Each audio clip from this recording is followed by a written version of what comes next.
نیکی یہ نہیں کہ تم اپنے چہرے مشرق اور مغرب کی طرف پھیر لو، بلکہ اصل نیکی تو اس کی ہے جو اللہ، یوم آخرت، فرشتوں، کتاب اور نبیوں پر ایمان لائے اور اللہ کی محبت میں اپنا مال رشتہ داروں، یتیموں، مسکینوں، مسافروں، مانگنے والوں اور غلاموں کو آزاد کرانے میں خرچ کرے، نماز قائم کرے اور زکوٰۃ دے، اور جب عہد کرے تو اسے پورا کرے، اور تنگی، تکلیف اور جنگ کے وقت صبر کرے۔ یہی لوگ سچے ہیں اور یہی پرہیزگار ہیں۔ سورۃ البقرہ آیت 177 کی تفسیر۔ یہ آیت قرآن کریم کی نہایت جامع اور بنیادی آیات میں سے ہے، جسے بعض علماء نے آیت البر یعنی نیکی کی جامع تعریف قرار دیا ہے۔ اس آیت میں اللہ تعالیٰ نے واضح کیا کہ حقیقی نیکی یعنی بر صرف ظاہری عبادات یا مخصوص سمتوں کی طرف رخ کرنے کا نام نہیں، بلکہ یہ ایک مکمل طرز زندگی ہے جو عقیدہ، عبادت، اخلاق اور معاملات سب کو شامل کرتی ہے۔ آیت کا آغاز اس بات سے ہوتا ہے کہ نیکی صرف اس بات میں نہیں کہ تم اپنے چہرے مشرق یا مغرب کی طرف پھیر لو۔ اس کا پس منظر قبلہ کی تبدیلی سے بھی جوڑا جاتا ہے، جب مسلمانوں کا قبلہ بیت المقدس سے کعبہ کی طرف تبدیل ہوا۔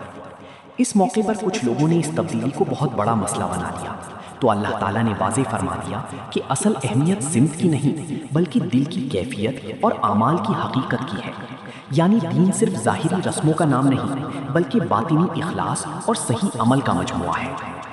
اس کے بعد اللہ تعالیٰ نے حقیقی نیکی کے بنیادی اجزاء بیان فرمائے۔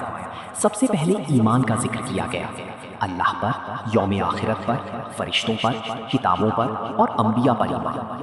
یہ پانچوں ارکان ایمان کی بنیاد ہیں۔ اللہ پر ایمان انسان کے اندر توحید پیدا کرتا ہے، یوم آخرت پر ایمان اسے جواب دہی کا احساس دیتا ہے، فرشتوں پر ایمان اسے غیبی نظام سے جوڑتا ہے، کتابوں پر ایمان ہدایت کے سرچشمے کو تسلیم کرنا ہے، اور انبیاء پر ایمان رہنمائی کے عملی نمونوں کو قبول کرنا ہے۔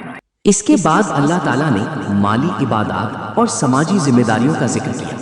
فرمایا کہ نیکی یہ بھی ہے کہ انسان اللہ کی محبت میں اپنا مال خرچ کرے، حالانکہ اسے اس مال سے محبت بھی ہو۔ یہ بہت اہم نکتہ ہے کہ اصل قربانی وہ ہے جو انسان اپنی پسندیدہ چیز میں سے دے۔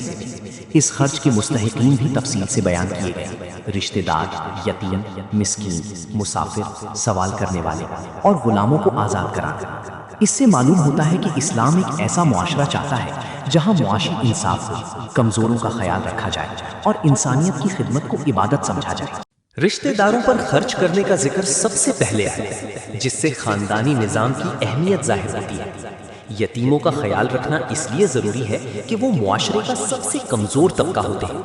مسکین اور محتاج افراد کی مدد کرنا سماجی ہمدردی کو فروغ دیتا ہے۔ مسافر، ابن السبیل، جو اپنے گھر سے دور ہو، اس کی مدد کرنا بھی نیکی ہے، چاہے وہ اپنے وطن میں مالدار ہی کیوں نہ ہو۔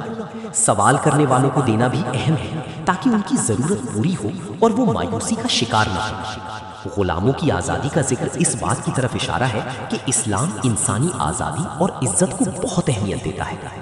اس کے بعد نماز قائم کرنے اور زکوٰۃ ادا کرنے کا ذکر کیا گیا۔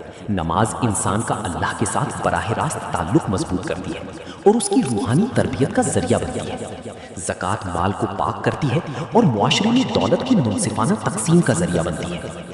گویا اسلام میں عبادت صرف ذاتی معاملہ نہیں بلکہ اس کے سماجی اثرات بھی ہیں۔ پھر اللہ تعالیٰ نے اخلاقی صفات کا ذکر کیا۔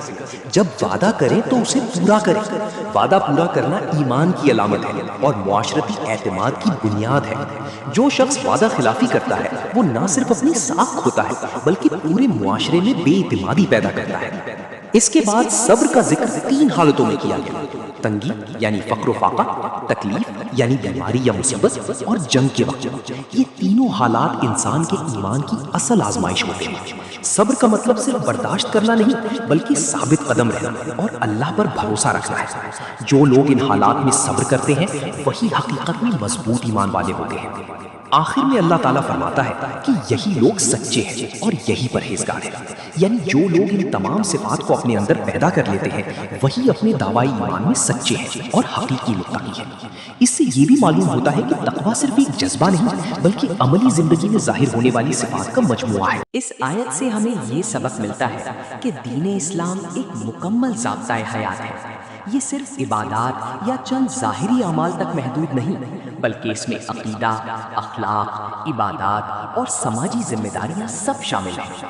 اگر کوئی شخص صرف نماز پڑھتا ہے لیکن لوگوں کے حقوق ادا نہیں کرتا، یا صرف صدقہ دیتا ہے لیکن اس کا عقیدہ درست نہیں، تو وہ مکمل نیکی حاصل نہیں کر سکتا۔ حقیقی نیکی ان تمام پہلوؤں کے توازن کا نام ہے۔ مزید یہ کہ اس آیت میں اللہ تعالیٰ نے ہمیں یہ بھی سکھایا کہ دین میں اعتدال اور توازن ضروری ہے۔ نہ صرف ظاہر پر زور دینا درست ہے اور نہ صرف باطن پر۔ ایک مسلمان کو اپنے ایمان کو مضبوط کرنا، عبادات کو قائم رکھنا، دوسروں کے حقوق ادا کرنا اور ہر حال میں صبر و استقامت اختیار کرنا چاہیے۔ خلاصہ یہ ہے کہ سورۃ البقرہ کی آیت 177 ہمیں ایک مکمل انسان بننے کا راستہ دکھاتی ہے۔ یہ آیت ہمیں بتاتی ہے کہ اللہ کے نزدیک اصل کامیابی صرف چند ظاہری اعمال سے نہیں، بلکہ ایک ہمہ گیر نیک زندگی گزارنے سے حاصل ہوتی ہے، جس میں ایمان، اخلاص، عبادت، خدمت خلق، دیانتداری اور صبر شامل ہے۔ یہی وہ راستہ ہے جو انسان کو دنیا اور آخرت دونوں میں کامیابی کی طرف لے جاتا ہے۔ اگر یہ آیت آپ کے دل کو لگی ہو تو ویڈیو کو لائک کریں اور ایسے مزید قرآنی پیغامات کے لیے چینل کو سبسکرائب کریں۔